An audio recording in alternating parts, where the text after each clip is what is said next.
Well, is the Bible a bunch of made-up stories? You could say yes, because some of the Bible is made up of what we call parables. I mean, Jesus made up stories with a moral or theological point. This really drives at the issue of what kind of literature parts of the Bible is. In parables, sure, it's a made-up story with a philosophical point. Many of the Psalms of the Old Testament are a kind of literary style that uses metaphor. But this, I think, raises a crucial question. When you come to other parts of the Bible, say the Old Testament historical narratives, or the New Testament Gospels, or the letters we find in the New Testament, it's quite clear these aren't made-up stories. They're actually engaging in truth-telling.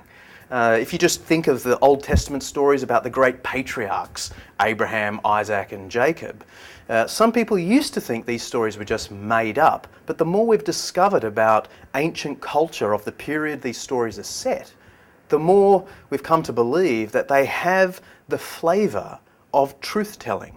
These are stories that could have only been developed in the period in which the stories are set. You can move right through into the sort of middle of the Old Testament, King David. People began to think many decades ago that maybe David was just a fictional character, an ideal hero based on the Greek model. But then, accidentally, we discovered an inscription that talks about the house of David. And it's quite close in time to the purported events of King David. So now those skeptical scholars are a little bit embarrassed. Again, it's historical reporting.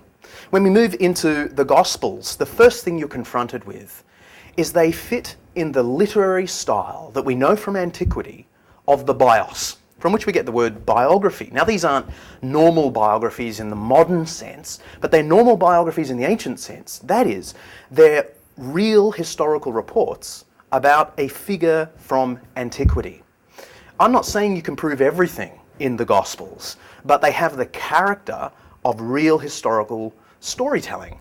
Now, anyone who thinks that the Gospels themselves were just kind of metaphors of the spiritual life, and there are some theologians who think that, but theologians aren't constrained by things like historical evidence. The evidence we have tells us that these are real historical biographies of an extraordinary life. And we can sometimes check up on incidental details. Some scholars began to doubt, for instance, that there was this particular pool called the Pool of Siloam in Jerusalem, where one of the stories of Jesus is set.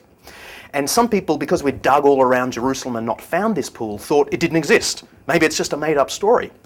And then just in 2004, in June 2004, they were doing some sewerage works in Old Jerusalem and uncovered these ancient steps.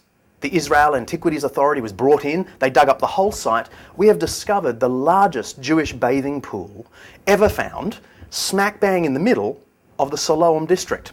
I visited the pool twice now. It is without doubt the Pool of Siloam from the time of Jesus. I'm not saying you can prove everything from a historical point of view, but people who think the Bible is just a bunch of made-up stories haven't really read the serious literature on this question. The New Testament and the Old Testament are truth-telling.